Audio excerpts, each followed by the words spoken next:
Ok, ça c'est bon.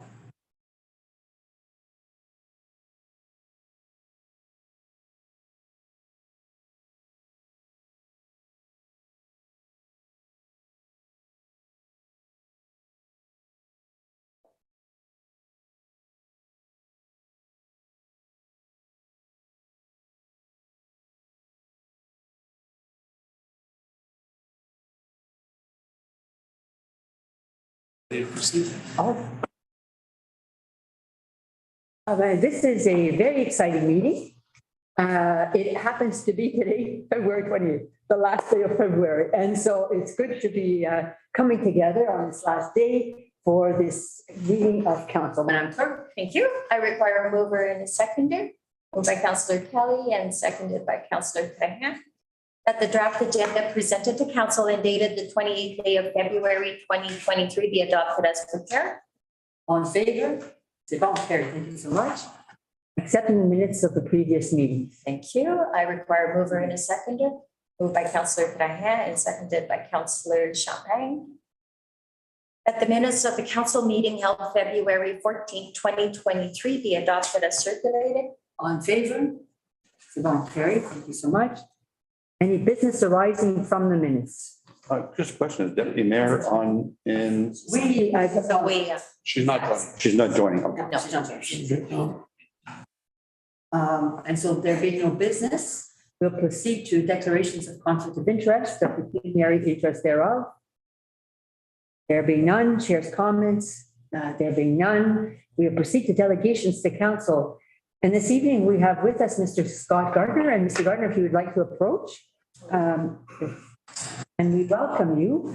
You are the hospice coordinator with the Near North Palliative Care Network. That is correct, yes. And so we welcome you and we turn it over to you.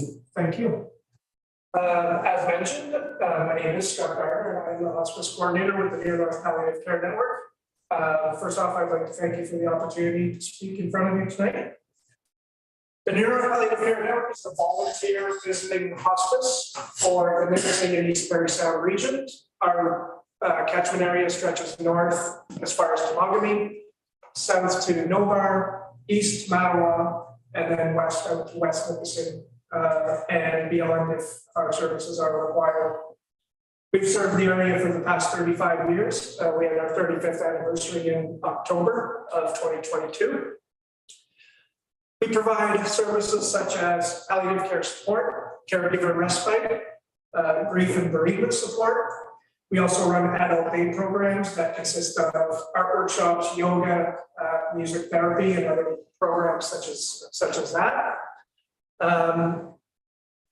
All our services are 100% free of charge. We can offer our services free of charge because of the work of our amazing volunteers. We couldn't operate without them. And they receive over 75 hours of training, or over 75 hours of training is available to them in all aspects of aging and end of life. So my purpose here this evening is to share some somewhat sobering statistics with you regarding the current and worsening crisis in palliative care. So by 2050 in Canada, there will be 9.6 million baby boomers who will have required end-of-life services. In Ontario alone, by 2046, 1 in 5 people will be over the age of 85, which translates to about 4.6 million people. Currently, in the entire province of Ontario, we have 491 hospice beds and 4,000 hospital palliative care beds. By 2025-26, they are anticipating increasing to 645 hospice beds. My executive director, Monica, has a saying when she's presenting these statistics, do the math. 4.6 million people divided by that number of beds just does not compute unless you want to share your bed with 10,000 people. So how can we help stem the tide of this crisis? Our goal at the Near North Palliative Care Network is to provide our training free of charge, as mentioned, to anyone in our catchment area that would like to take that training. We provide HPCO, which is Hospice Palliative Care Ontario training. We provide NAV care training, which helps people learn how to negotiate and to help the palliative patient to find the services they need, to find the information that they need. And then we also offer our bereavement and grief support training as well.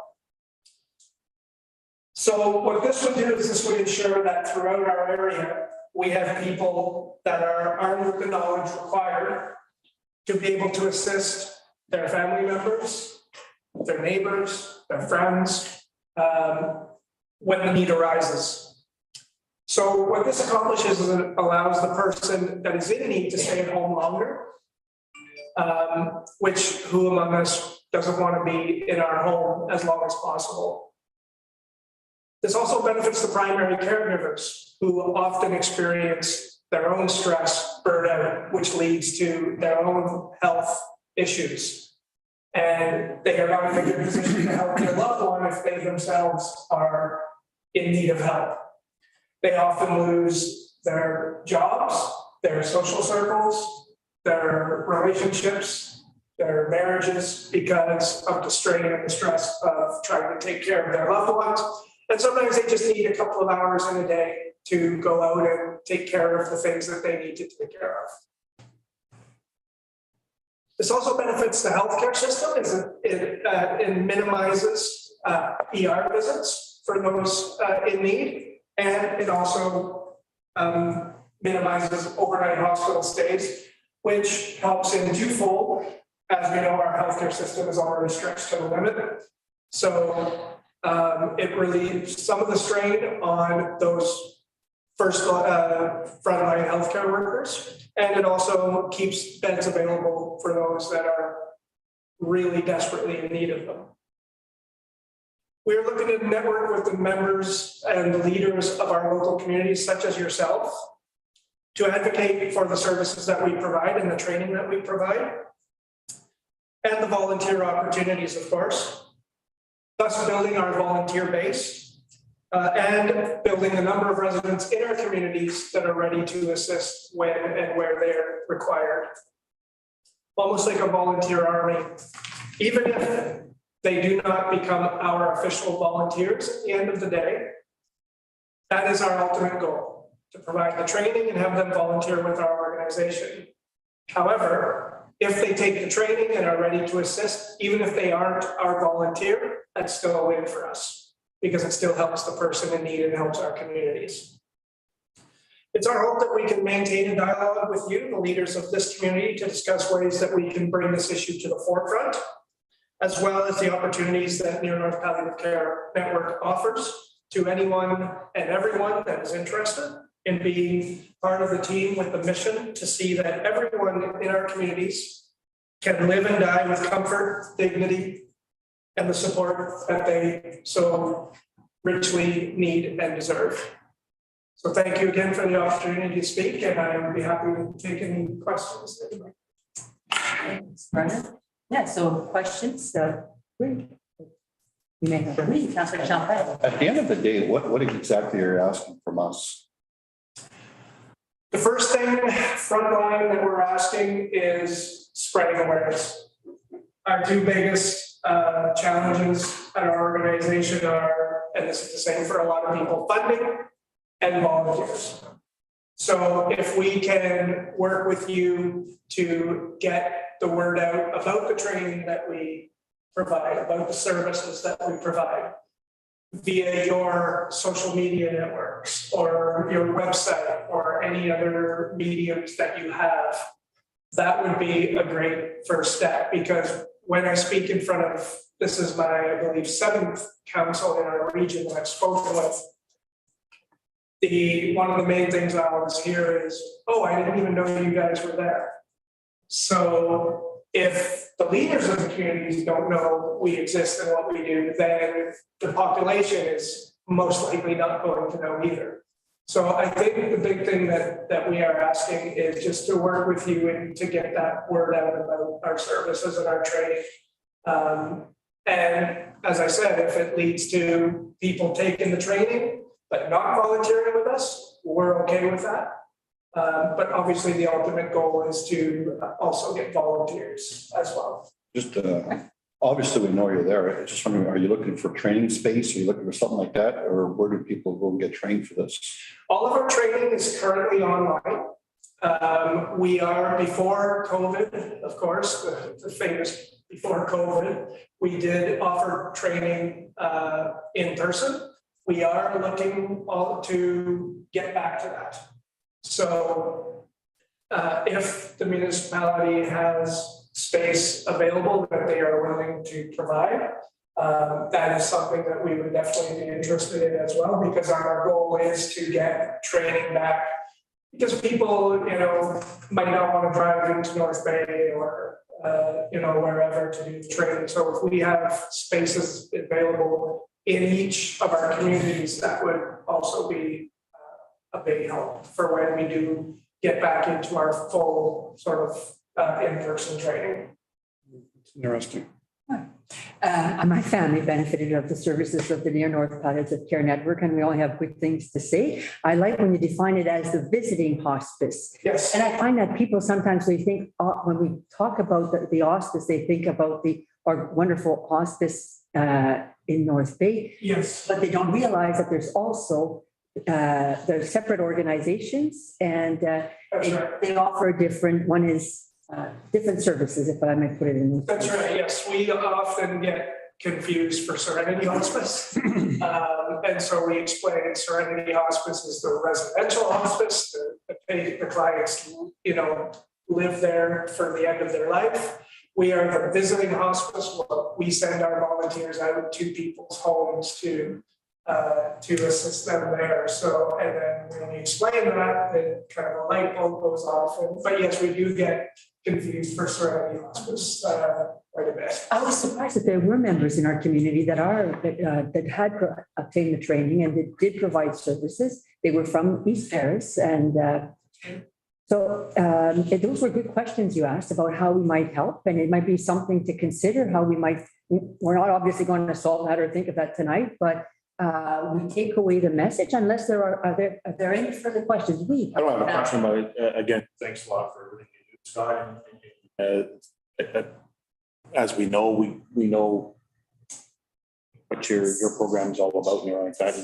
And we all, through friends and family, benefit out of it and everything. And I just throw it out here and we could talk about it later on and say, what we do have the corporate park mall. So, if, and I know for a fact we have some people that volunteer with you, just like with the mayor was saying. So we could look at, having the Corbeil Park Hall as one of your places for training facilities, right? So That's great. yeah, so we could definitely talk about that later, or whatever case may be, whatever we have to do. So that's kind of what we've also talked about is having like a volunteer fair at some point, just a small event where we talk about what we do. We kind of do that somewhat in North Bay. We go to the farmers market, we go to the mall, that kind of thing. I was going to mention is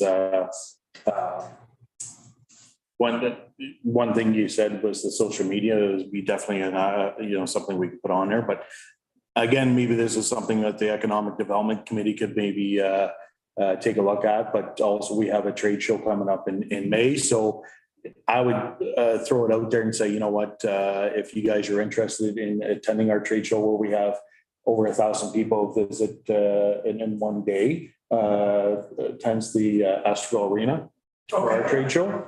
I'd have no problem sitting there going, have a free booth, set yourself up and be look for volunteers and have that information for the people that are walking by and why not? You know what I mean? It's that would be terrific. Yeah. So, but again, we bring that towards the Economic Development Committee and they'll decide, but I'm pretty sure that I'm pretty sure 100% that that'd be favorable for that. So, That would be great. yes. Just a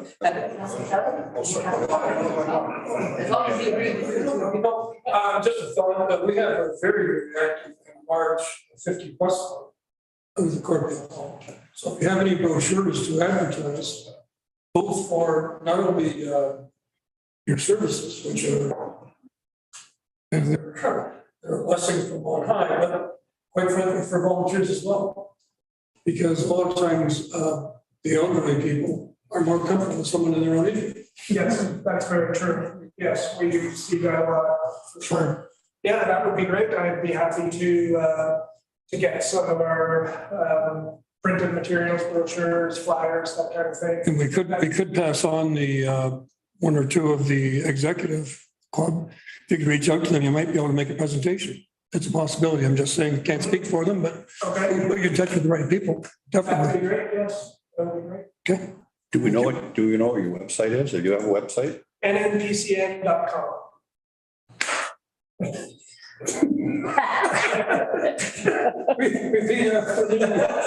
Near North Palliative Care Network, so nnpcn.com.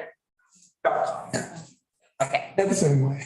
We definitely will follow through some of these recommendations because they're very excellent recommendations. And we are a community where we have many seniors, as you know, who want to age at home. So I think it is an essential service in our community and maybe one that we need to raise the profile of, as you're suggesting. So if there are no further comments, we thank you very much for coming out this evening and we will be in touch. All right, it's been great to speak to you all tonight, and Thank you. thank you for your support. Thanks, Scott. Thank you. Have a good night. Yeah. Yep, you Oh, too. thanks, Steve. I didn't notice it on there.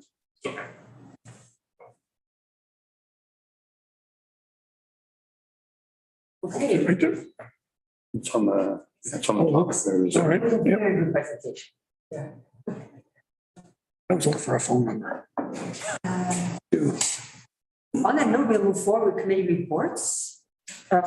Just to conclude, we've taken notes and we will engage with the week. If I may, Mayor Rochford, what we'll do is we'll reach out to Scott and get, because he mentioned sharing things on social media, but normally they have I don't want to say printed material, but they've got the graphics. Yes. So we'll reach out to them. We can share their information as well. But I think through the clerk, what we can do is reach out to Lynn Wayway with the Club Action 50 Plus. Yeah. Just say this is the presentation we had. We thought it'd be a good idea for Scott to present to your group. Yes. You may also have volunteers that want to assist them. Yes. But then also there was the part about Councillor Tran mentioning the trade show group. Yes. So if council's okay with that, I mean, we can go ahead and offer up a free booth to the group. But Yeah, I think we're, yeah. So, Volunteer groups. yeah, I don't think the committee, economic development committee is gonna have any issue with that. And A little more. yeah. Yeah, no, I didn't want to, speak. That's Yeah. and that's why I said I'm pretty sure 100% that they have no problem with that. And I know we all don't have a problem with that. So council has in the past, and even through us, we've done the odd free booth here and there. Remember the first year we had Humane Society as a service? oh, yeah. We gave them a booth so that they can communicate with the public, say, we now manage the animal control bylaw. These are the services we provide. This is who you call for barking dogs. It was like an information kind of piece. We should consider it again. So we've done that throughout the years, the odd, here's a free booth, so. Like even one of the programs was into is the butterfly race. Like, I don't know if you ever partake in that, but I have. And it's just a well-organized event, and it's at the waterfront in the springtime. So it's, if you haven't gone, the Palliative Care looks after it. And it's a great few hours, so. What did you say? The butterfly? Butterfly release for the. Yes, yes. Correct. Yes, okay, gotcha. They no, for us to work with that. Yes, wait, they just decide. That's right. Right, so wait, but they tend to be often people too that have skills, like, yeah, I find like the people that came to our home were nurses that had, retired. And so they had a background in providing bereavement support, so they can fight, wait. Just a thought, it wouldn't hurt to pass it on to the fire department.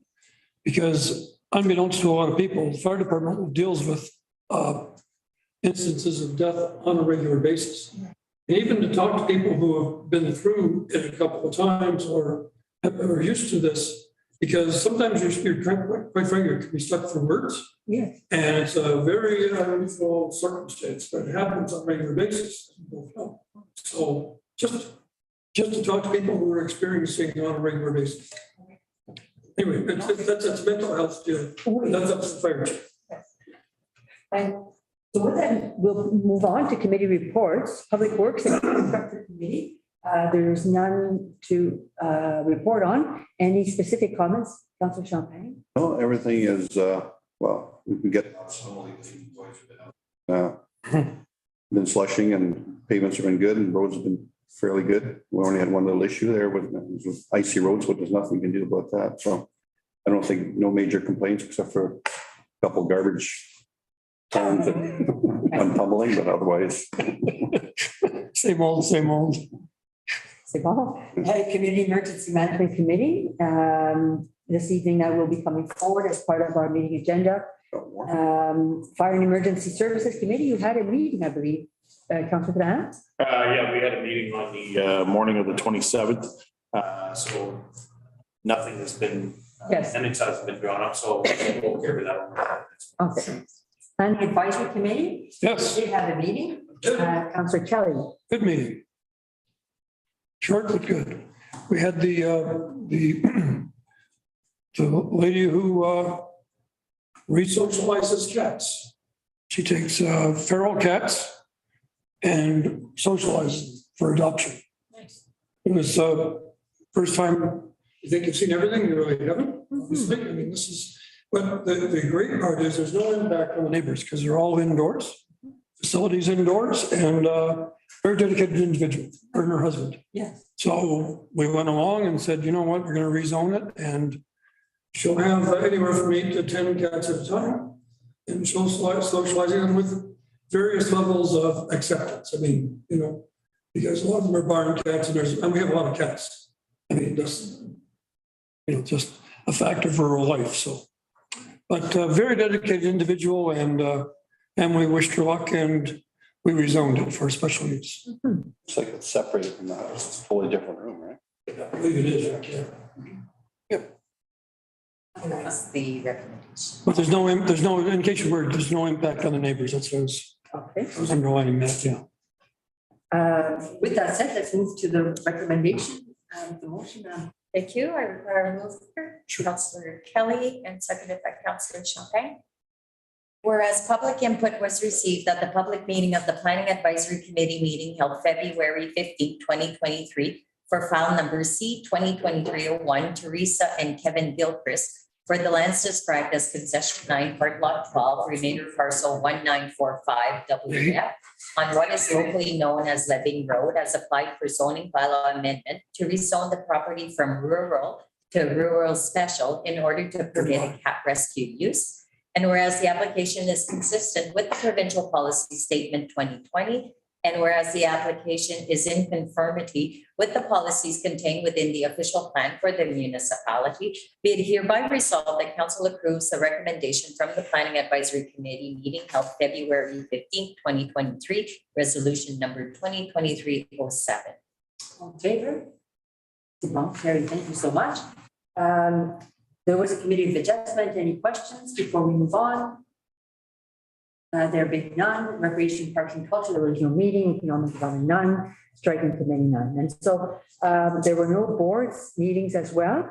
We come though to item C. You're talking about recreation. How the carnival went really well. And I think we have something in our correspondence on that. I was going to keep it for. Okay, I didn't. No, it's not circulated. It'll be at the next council. Okay. No, Wait, go ahead. what I've seen on the weekend, it was nice to see everybody out there.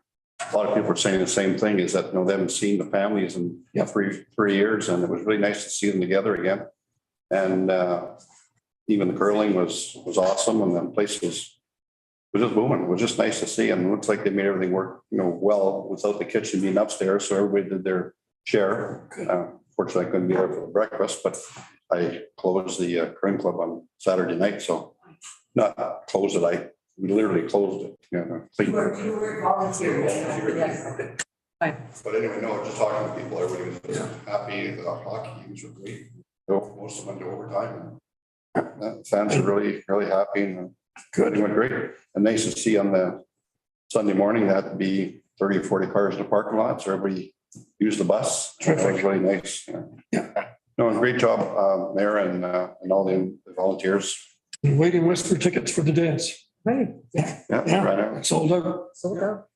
We did receive a correspondence, thanking municipality and council for the support. And so that will be in the next correspondence for the next meeting.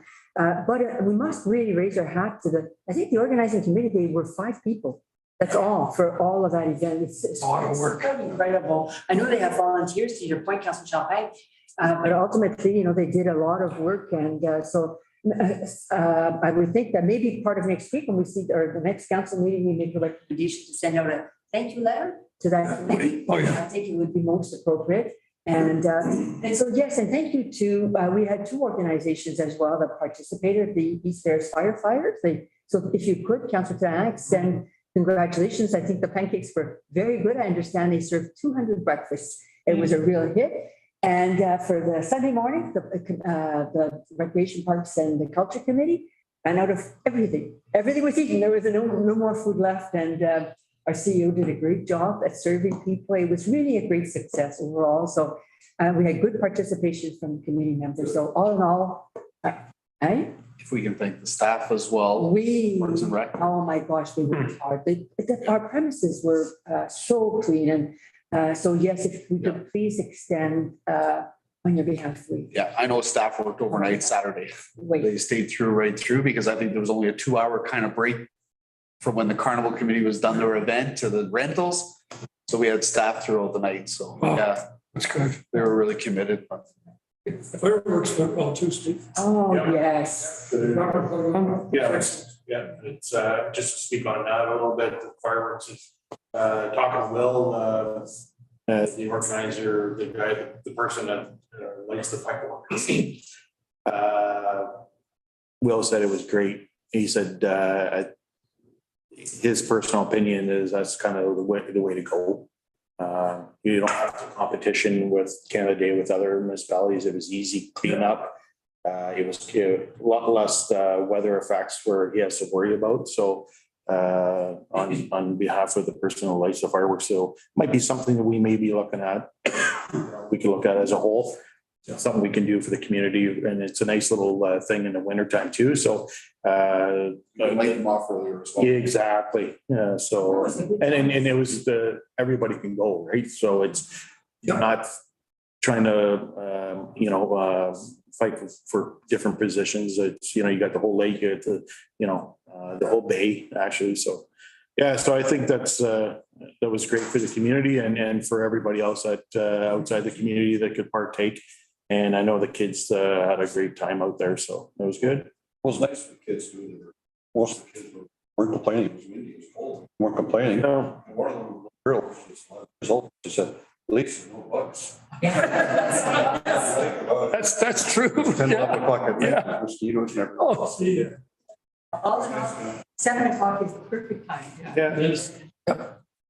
Okay, on that note, so we move forward to, item C, Castle Home DSAD Health Unit, Northern Ottawa Conservation Authority. If any of you want to make a comment on any of the ABCs, this will be the opportunity to do so. Councilor Champagne? There's something in our thing about our, what our rate is going to be this year. It's basically across the board under 1%. But ours is just under minus for this year. But again, you got to keep reiterating this all the time that the 70-30 split is going to hurt us next year unless something happens. We're going to try and change that split back up to 75-25. That'll make a big difference. And the other thing we talked about the meeting the other night is inequality as far as food costs. It's getting bad out there. And we've got a motion coming in. I believe you didn't get it yet. It'll be coming for the next meeting. And it's basically the price of food is basically up between $70 and $80 for a family of a husband and wife and 2 kids per week over 2019. So you put that into a month, you're almost $400 basically. Yeah. So it's equality, and it's got to go to the federal government that I see, because you got a shortage of wages and it doesn't offset the 2% doesn't work anymore. So something's got to change up the ladder. Because right now, the way we're sitting, you get somebody on ODSP that makes $800 a month. Well, you're $600 for rent, you're in a hole before you start. You're basically $189 short to eat right. And you're forcing kids to eat more craft dinners and stuff like that, and no vegetables because you can't afford it now. And we see it. And how do we got to get municipalities together, the province together, and towards the feds and say, listen, this doesn't work anymore. It can't work anymore. The younger generations are just going to pay for this. And the kids are going to get the effect, even the seniors. Well, exactly, and it's got to go back to the federal level, because if you look at the grocery stores and what they're making for in the last years. Look at the millions of dollars that they're, it just doesn't make sense in there, and inflation is up in the grocery stores over 10%. And everybody else is trying to capture that inflation and bring it down, and everybody's starting to do their job, but the grocery stores are not. So it's definitely, I think it's a federal position where the government needs to step in and to start, looking at the regulations on this and whatnot. So exactly. There's a motion coming out. I've had it changed because I went to the municipalities, I went to Alpha, I went to Roma, I went to AMO. Like I said, it's got to go to the federal government too. That's where it's got to step up. And you're just talking about the grocery store. What they did is they went to 12 different local grocery stores and come up with the number. And for that family, it costs $1,125 a month for groceries. So you throw the mortgage on there, you're behind the 8 ball before you start. So anyway.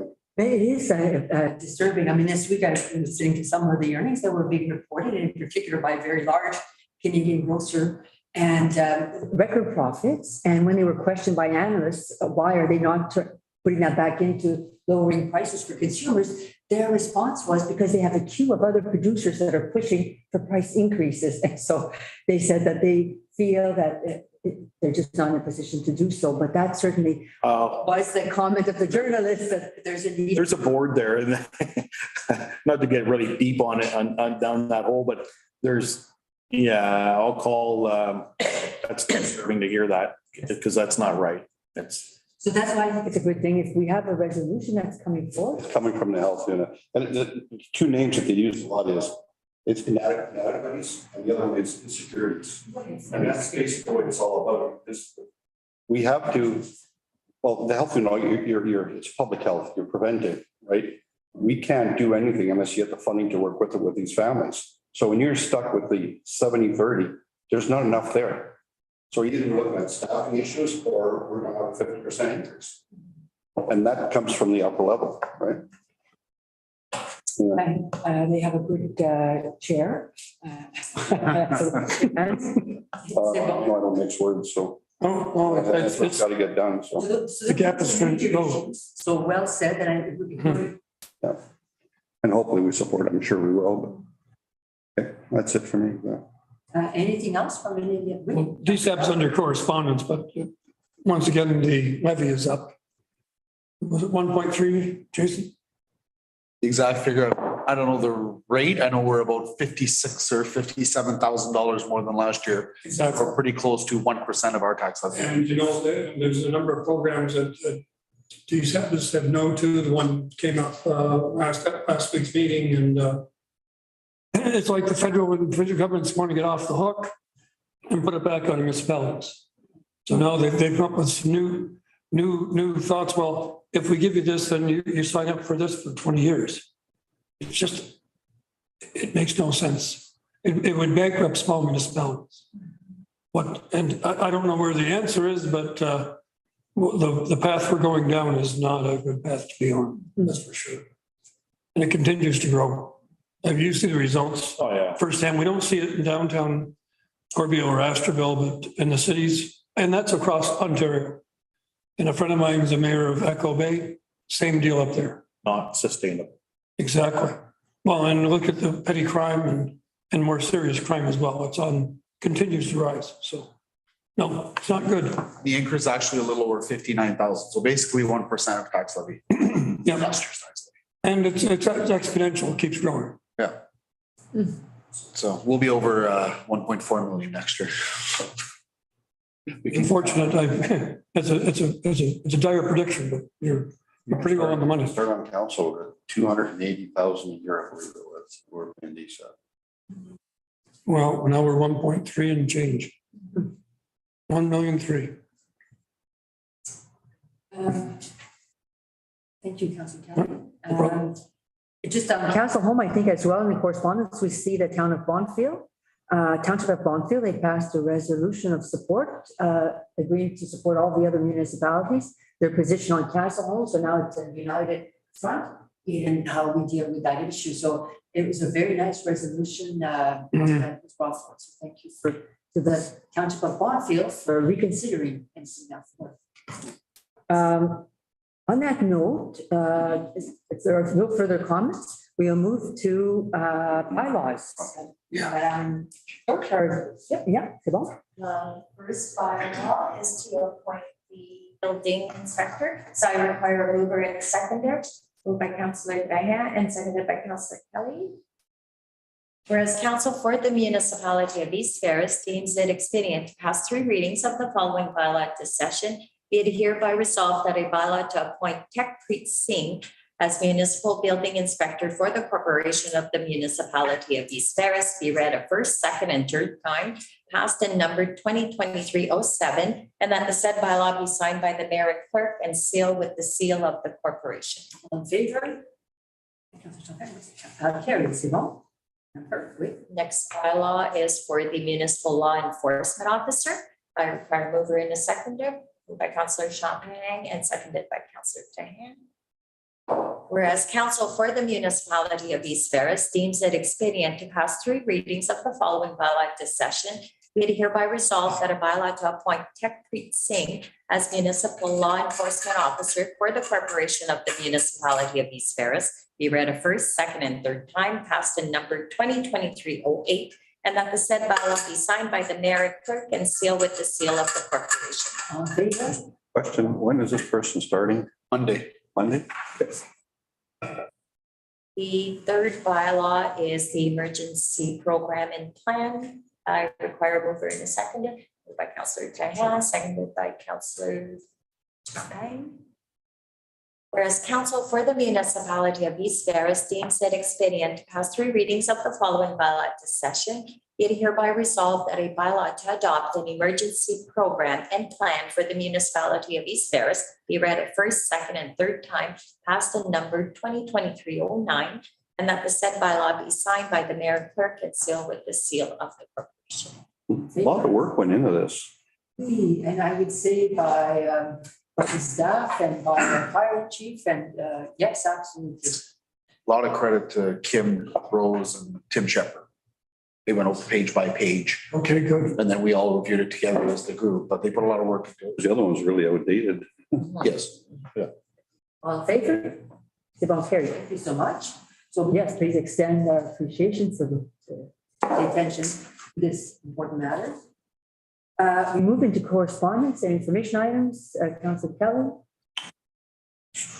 We just got the call to action on housing and homelessness, and also the catch and release program now been followed apparently by the judicial system, and the results are not favorable, quite frankly. And a place, isolated instances like little small places like Elliott Lake and so forth are having one heck of a time now. People that used to be in the evening, now their decided daylight hours are a little bit better than get a good night's sleep. So with no fear of repercussion, it just makes no sense. So we're petitioning the provincial government to tighten up the rules and regulations. I mean, anyway.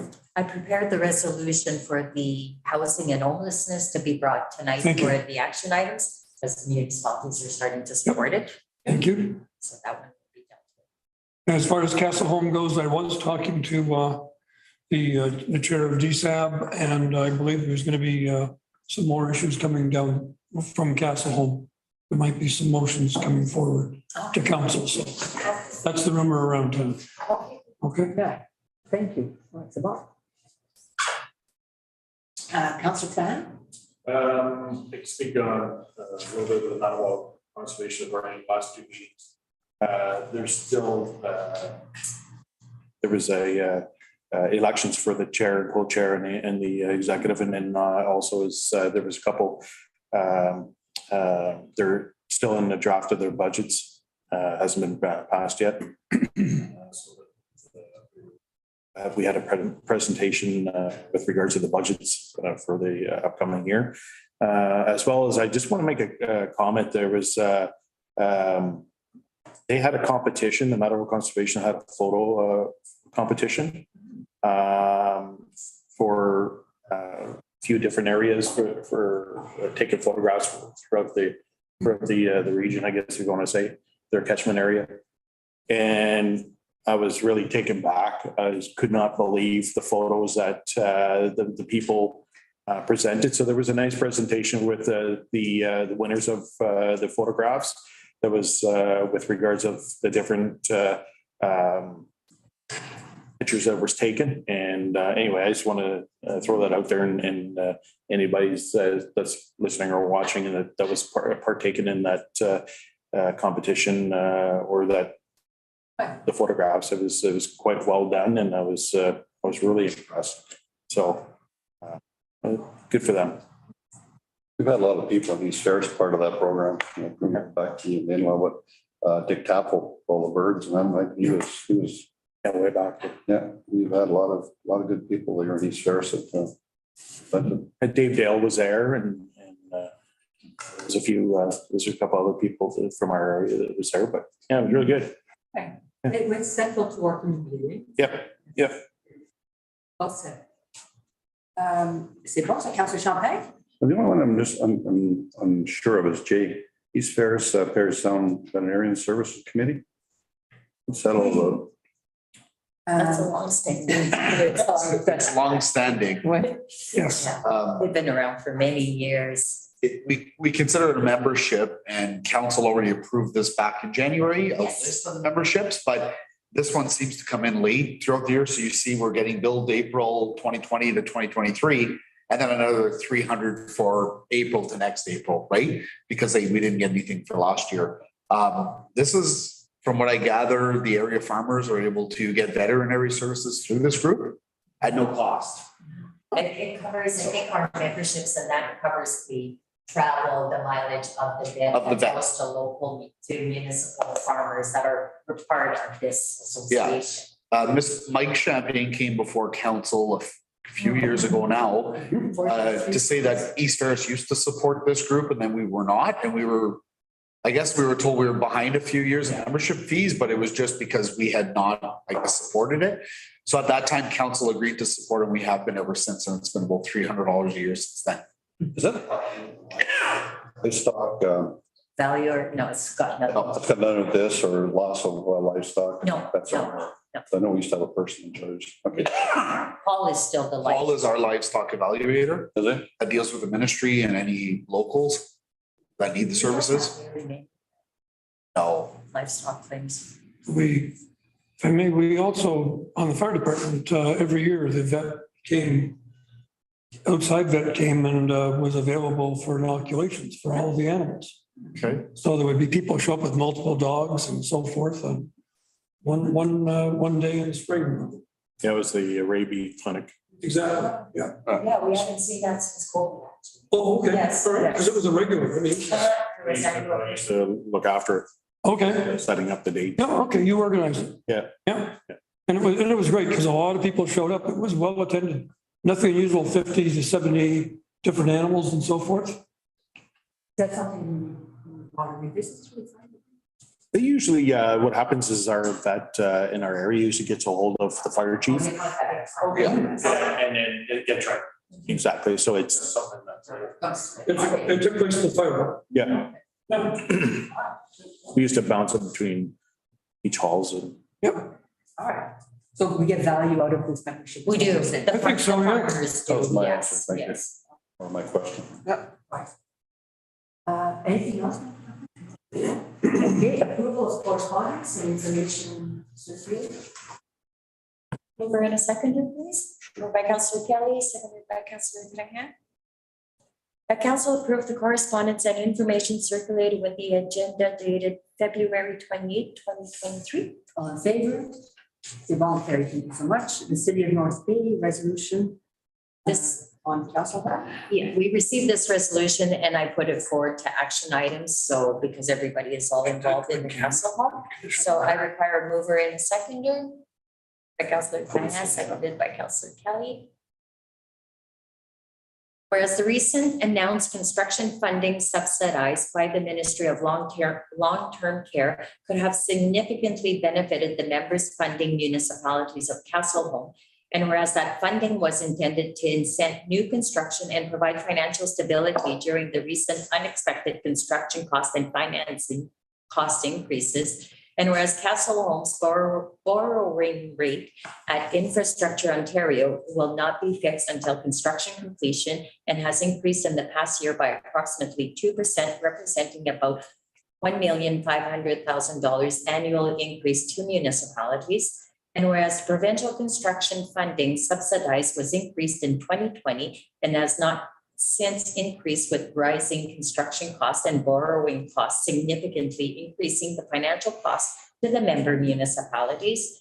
And whereas on an expected mortgage payment of $6 million per year, about $2 million is presently financed by provincial CFS funding, leaving about $4 million in capital levies from the municipalities. And whereas with the CFS top-up funding, the same $6 million would be paid by about $5 million in provincial funding and $1 million in levies. Therefore, be it hereby resolved that this information be shared with the Ministry of Long-Term Care and Treasury Board with a request that the application criteria for the CFS top-up of $35 per bed day be expanded to include homes already under construction, including Castleholm. And further, that a copy of this motion be provided to the Ministry of Long-Term Care, Treasury Board, MPP Victor Fideli, and member municipalities. All in favor? C'est bon, carry. Thank you so much. It's a good resolution by the City of North Bay, so appreciate them preparing it for us. C'est bon. Next one, the Phenom resolution, I require a mover, moved by Councillor Kelly and seconded by Councillor Champagne. Whereas the homeless crisis is taking a devastating toll on families and communities, undermining a healthy and prosperous Ontario. And whereas the homelessness crisis is a result of the underinvestment and poor policy choices of successive provincial governments. And whereas homelessness requires a range of housing, social service, and health solutions from government. And whereas homelessness is felt most at the level of local government and the residents that they serve. And whereas municipalities and district social administration boards are doing their part, but do not have the resource capacity or tools to address this complex challenge. And whereas leadership and urgent action is needed for the provincial government on an emergency basis to develop a resource and implement a comprehensive plan to prevent, reduce, and ultimately end homelessness in Ontario.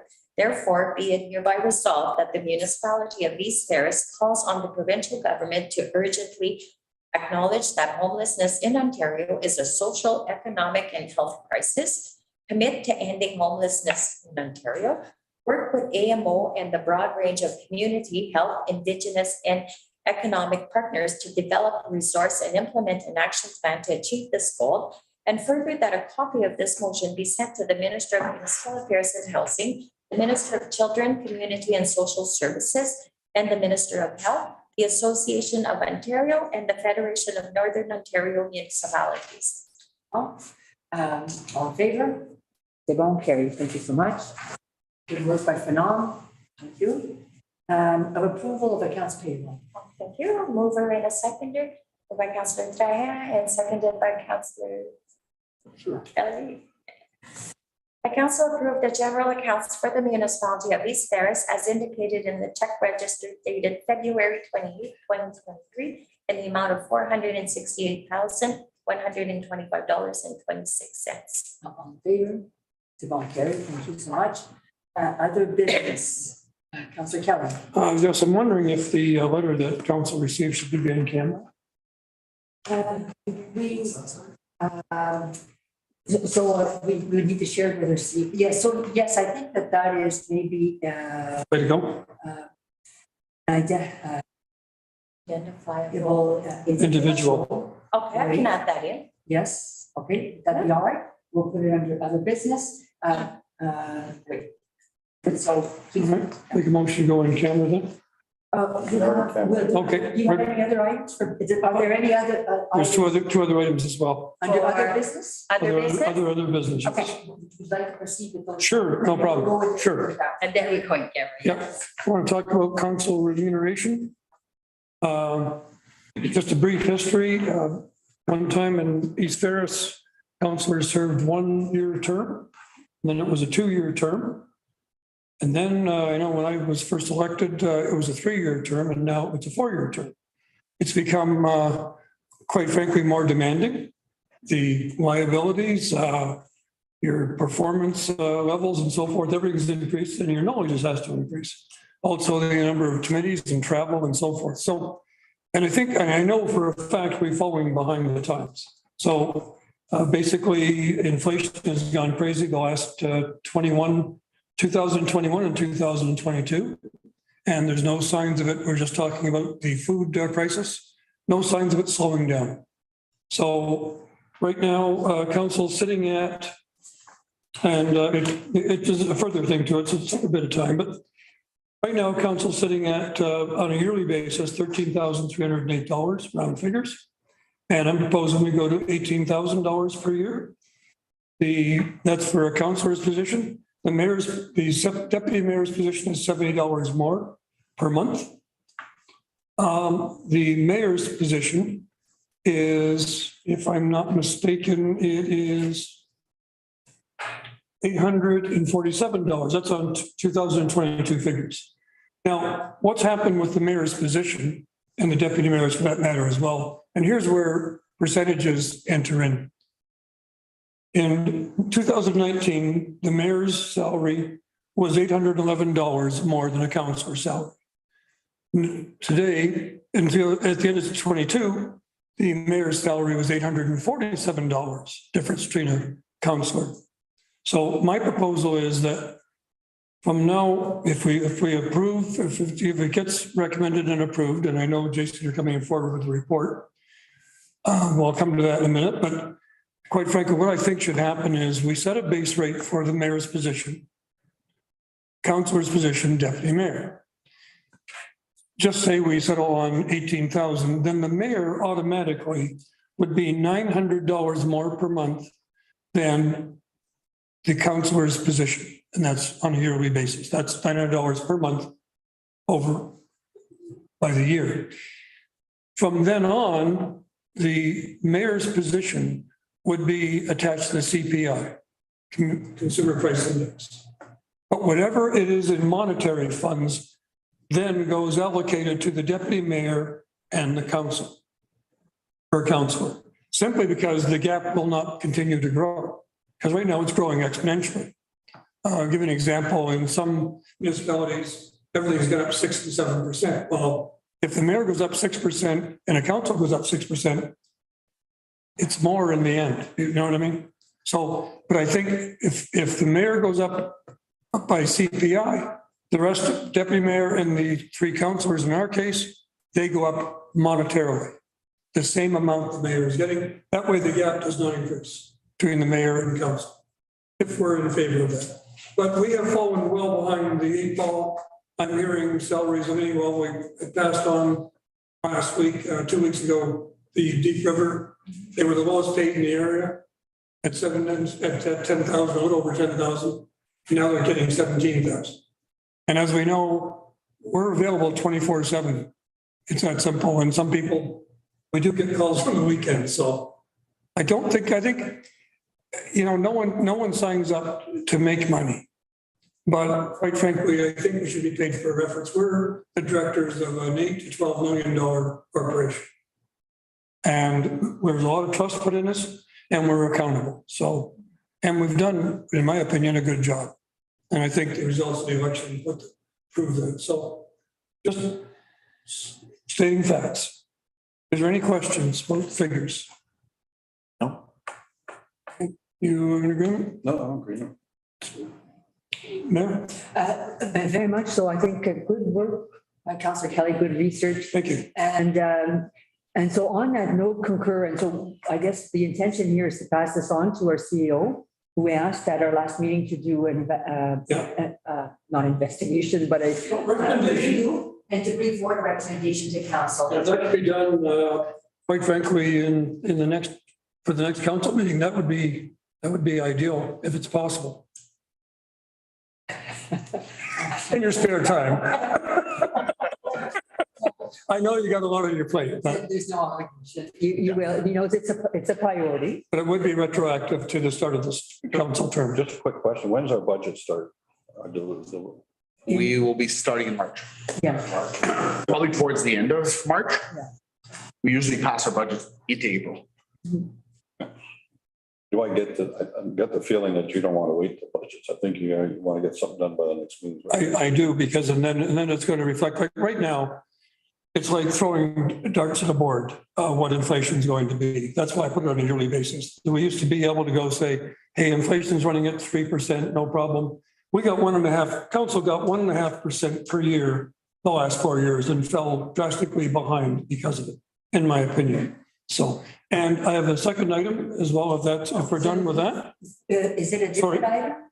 It's a wage, it's a staff, Okay, so- it's a wage study. okay, so while we're on this basis, Sorry? while we're on this issue, just finishing with Sure. council, we leave it with our CEO Yes, to bring forth, to do the investigation, to bring forth a recommendation. Obviously, it will be a budget item, and if it's coming up in March, it will have to be given a priority. So I think that's, any comments, Mr. Councilor? Okay. Thank you, and Councilor. so my next item would be staff our wage study. And I know just from talking to different people in different spheres of operation, I hate to say our staff, I hate to lose staff because of wages. And I think a wage study should be done sooner rather than later. And I know we gave our staff a bump last summer. Was it June or July? I'm not sure what it was. Doesn't matter. It was like the summer. In the summer months, we increased our staff wages by $1,250 per staff member. And just because of inflation was rampant, quite frankly, no one knew where it was going to stop. And it was a one-time payout. It was, not a doubt, just a top up. Yeah. Yeah, but I think a wage study, once again, sooner rather than later, would be beneficial for our staff. And I mean, quite frankly, in Touchwood, our municipality, we're financially healthy, and I don't want to lose them. I would prefer to have 15 staff doing the work of 20 than 20 not doing the work of 15. And right now, we've got excellent staff, in my opinion, and I want to make sure they're financially rewarded. And I'd hate to lose someone because of it. So a wage study would be most beneficial, but not in the next 2 weeks. Don't we have a wage subsidy, a wage equality are coming up or something we're supposed to be doing? Yes, we've already got, so we've already gone ahead, like council already authorized the pay equity compensation study, and we've got the RFP pretty much ready to go. Oh, So good. for us, we're releasing it in, I'd say, a week, 2 weeks kind of thing. Tim just updated it because we had it ready to go at the ad. Okay. We made a few tweaks, so. Good. Okay, I wasn't aware. Thank you. So just for council's information, we want to get the study done. So we have the information because we also are going to need it for, Union negotiations. yeah. So if we run it too late, which I mean, we'd have to start in the summer to be too late for negotiations. Right. But we need that information, so it's at hand for that, for marketing, so. Yep. I knew we were supposed to, for COVID, everything else, nothing was happening, so probably, that study will probably show that. Your wage subsidy, okay? Any further comments? Okay, thank you. Okay, quite welcome. Thank you. It works better. Thank you. So on that note, we proceed in camera. Clerk? Mover and a seconder, moved by Councilor Scott and seconded by Councilor Diana. That this meeting proceeds to in-camera session at 7:01 PM under section 239(2) B and H of the Municipal Act in order to address matter pertaining to: one is information explicitly supplied in confidence to the municipality or local board by Canada, a province or territory or crown or agent. C or any of them. And the next one would be personal. Oh, sure. It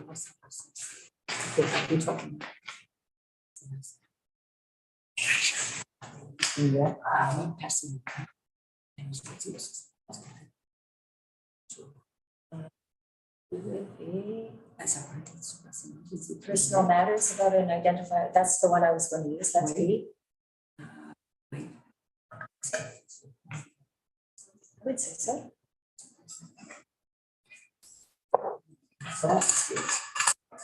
Yeah, okay. So it'd be the personal matters about an identifiable individual, including municipal or local board employees.